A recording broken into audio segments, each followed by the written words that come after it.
எல்லோருக்கும் வணக்கம். இன்னைக்கு கன்னியாகுமரி டிஸ்ட்ரிக்ட்ல நெறைய வீடுகள்ல செய்யக்கூடிய சட்டி வத்த வச்ச வாள மீன் கறி.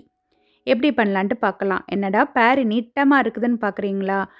வாள மீன் பெல்ட் மாதிரி நீட்டமா இருக்கும்ல. அதனால இதுக்கு பேருமே கொஞ்சம் நீட்டமா இருக்குது. வாள மீனுக்கு இங்கிலீஷ்ல பெல்ட் ஃபிஷ். வாள மீன்ல 2 வெரைட்டி உண்டு. ஒண்ணு துப்பு வாளை, ஒண்ணு சாவாளை. துப்பு வாளையில நெறைய முள்ளு இருக்கும். நான் அந்த முள்ளு நெறைய துப்புவோம்ல, அதனால தான் அதுக்கு பேரு துப்பு வாளை அப்படின்ட்டு நான் மனசுல வச்சுக்குவேன். இந்த சாவாளைக்கு மேல நல்லா சில்வர் கலரா இருக்கும். அதெல்லாம் ஃபுல்லா கிளீன் பண்ணி எடுத்துறணும். இதுக்கு ஒரு கரிச்சட்டி எடுத்துக்கலாம். புளி நெல்லிக்காய் சைஸ் அளவுக்கு புளி எடுத்துட்டு, அத நல்லா கரைச்சு வச்சுக்கலாம். 4 பீஸ் மீன எவ்வளோ நமக்கு மீன் வேணுமோ அவ்வளோ எடுத்துக்கலாம். நான் 4 பீஸ் மீன் எடுத்திருக்கேன். அத அப்படியே வச்சுட்டு, அதுக்கு மேல 1 டீஸ்பூன் அளவுக்கு வத்தல் பொடி, கொஞ்சம் மஞ்சள் பொடி, கொஞ்சம் நல்ல மிளகு பொடி, 2, 3 வெந்தயம், முழுசாட்டு வெந்தயம் போட்டுக்கலாம். கருவேப்பிலையும் கொஞ்சம் போட்டுக்கலாம். தேவைக்கு கொஞ்சம் கல்லுப்பும் இதில் போட்டுக்கலாம். நல்லா கரைச்சி வச்சுருக்கக்கூடிய புளியும் இதில் அப்படியே கரைச்சி விட்டுட்டு, இதில் நம்ம எண்ணெய் எதுவுமே விட மாட்டோம். இதை நல்லா கையாலே நல்லா கிளறி விட்டுறணும். கன்னியாகுமரி டிஸ்ட்ரிக்டில் கூடுதலும் நிறைய வீடுகளில் இந்த மீன் குழம்புலலாம் எண்ணெய் எதுவுமே விட மாட்டாங்க. எண்ணெய் எதுவுமே விடாமல் தான் இன்றைக்கி வர எல்லா வீடுகளிலுமே நிறைய இந்த மாதிரி குழம்புகள் பண்ணுறது. கன்னியாகுமரியில் நிறைய வெரைட்டிஸில் மீன் குழம்பெல்லாம் பண்ணுவாங்க. அதுலேயும் ஒவ்வொரு மீனுக்கும் ஒவ்வொரு வகையாட்டு குழம்பெல்லாம் பண்ணுறது. ஒவ்வொரு மீனும் ஒவ்வொரு டேஸ்ட் இருக்கும்ல.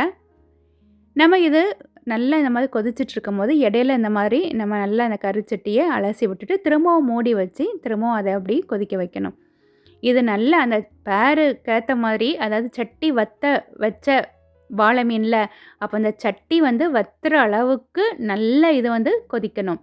அந்த மீனில் நல்லா அந்த புளிப்பு, எரிப்பு எல்லாமே நல்லா இறங்கி இந்த மாதிரி அளவுக்கு நம்ம வந்த உடனே இதை ஆஃப் பண்ணிடணும்.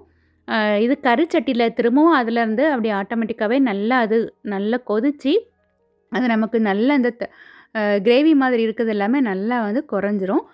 இந்த ஸ்டேஜில் நீங்கள் இதை நம்ம ஆஃப் பண்ணி விட்டுடலாம். இது நம்ம சாதம் கூட நம்ம போட்டு சாப்பிட்லாம்.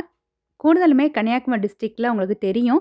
அங்கே நிறைய இந்த மரவள்ளி கிழங்கு இருக்குல்ல, மரிச்சினி கிழங்கு, அது சாப்பாட்டில் நிறைய சேர்த்துக்குவாங்க. சொல்ல போயாச்சுன்னா காலையில் பிரேக்ஃபாஸ்ட்டு, லஞ்சுக்கு கூட அதை எடுத்துக்குவாங்க. மீன் குழம்புனாலே நிறைய வீடுகளில் இந்த கிழங்குலேயே நிறைய வெரைட்டிஸில் கிழங்கு கூட்டு இல்லைன்னா கிழங்கு அவிச்சு வச்சு கூட சாப்பிடுவாங்க. அந்த கிழங்கு கூடயும் இந்த சட்டி வத்த வச்ச வாளை மீன் குழம்பு கறி இதை எடுத்து வச்சு சாப்பிட்டாச்சுன்னா அந்த புளிப்பு, எரிப்பு எல்லாம் சேர்ந்து சூப்பராக இருக்கும்.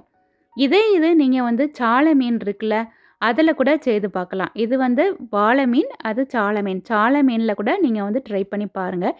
இன்னுமே இந்த மீனில் கட்லெட் பண்ணலாம், துவரன் பண்ணலாம், புட்டு பண்ணலாம். நான் ஆல்ரெடி அதுக்கு ரெசிபீஸ் எல்லாமே நம்ம சேனலில் போட்டிருக்கிறேன்.